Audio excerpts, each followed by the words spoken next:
Hello friends, welcome back to a new video. അപ്പോൾ ഒരു കുഞ്ഞല്ല അത്യാവശ്യം നല്ലൊരു ബ്രേക്കായിരുന്നു. അപ്പോൾ അതൊക്കെ കഴിഞ്ഞ് നമ്മളിതാ വീണ്ടും വന്നിട്ടുണ്ട്. അപ്പോൾ നമുക്ക് നാളെ റിപ്പബ്ലിക് ഡേ ആണ്. സോ നമുക്ക് ഒരു കുഞ്ഞു പ്രസംഗം നോക്കാം. അപ്പോൾ നമുക്ക് നേരെ വീഡിയോയിലേക്ക് പോവാം. എൻ്റെ എല്ലാ ഇന്ത്യക്കാർക്കും റിപ്പബ്ലിക് ദിന ആശംസകൾ.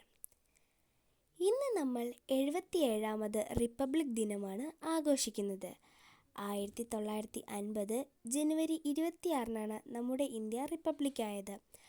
1947 ഓഗസ്റ്റ് 15 ഇന്ത്യക്ക് സ്വാതന്ത്ര്യം ലഭിച്ചെങ്കിലും ഇതൊരു ഭരണഘടന ഇല്ലാത്ത രാജ്യമായിരുന്നു.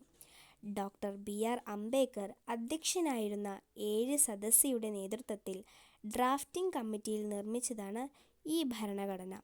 തുടർന്ന് 1949 നവംബർ 26 ഭരണഘടനാ അസംബ്ലി ഡ്രാഫ്റ്റ് അംഗീകരിച്ചു. ഭരണഘടന ഒരു പുസ്തകം മാത്രമല്ല, ഭരണഘടനയാണ് രാജ്യത്തിൻ്റെ പരമോന്നത നിയമം. ഈ രീതിയിൽ ഇന്ത്യക്ക് ഭരണഘടനയുടെ പദവി ലഭിച്ചു. ഇതിനുശേഷം 1950 ജനുവരി 24 ഭരണഘടനാ അസംബ്ലിയുടെ യോഗം ചേർന്നു. അതിൽ ജനഗണമനയ്ക്ക് ദേശീയ ഗാന പദവി ലഭിച്ചു.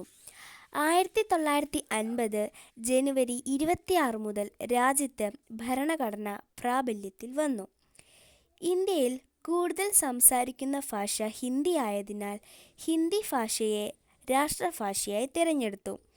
മറ്റെല്ലാ ഭാഷകൾക്കും അതിൻ്റേതായ ഗൗരവം ഭരണഘടന നൽകിയിരുന്നു. ലോകത്തിലെ ഏറ്റവും വലിയ ഭരണഘടനയാണ് ഇന്ത്യയുടെ ഭരണഘടന. ഈ റിപ്പബ്ലിക് ദിനത്തിൽ നമ്മുടെ സ്വതന്ത്ര പോരാളികൾക്കും നമ്മുടെ ഇന്ത്യയെ സ്വന്തം ജീവൻ പോലും പണയം വെച്ച് നമ്മുടെ എല്ലാവരുടെയും ജീവൻ സംരക്ഷിക്കുന്ന പട്ടാളക്കാർക്കും കര നാവിക വ്യോമ സേനാ അംഗങ്ങൾക്കും എൻ്റെ മുഴുവൻ ഇന്ത്യക്കാരുടെയും പേരിൽ നന്ദി അർപ്പിക്കുന്നു. അപ്പോൾ നമ്മുടെ ഇന്നത്തെ വീഡിയോ ഇത്രയുള്ളൂ. എല്ലാവർക്കും ഇത് ഇഷ്ടപ്പെട്ടെന്ന് വിചാരിക്കുന്നു. ഇഷ്ടപ്പെട്ടെങ്കിൽ ലൈക്ക് ചെയ്യുക, ഷെയർ ചെയ്യുക, സബ്സ്ക്രൈബ് ചെയ്യുക. മറ്റൊരു വീഡിയോയുമായി കാണാം. ബൈ.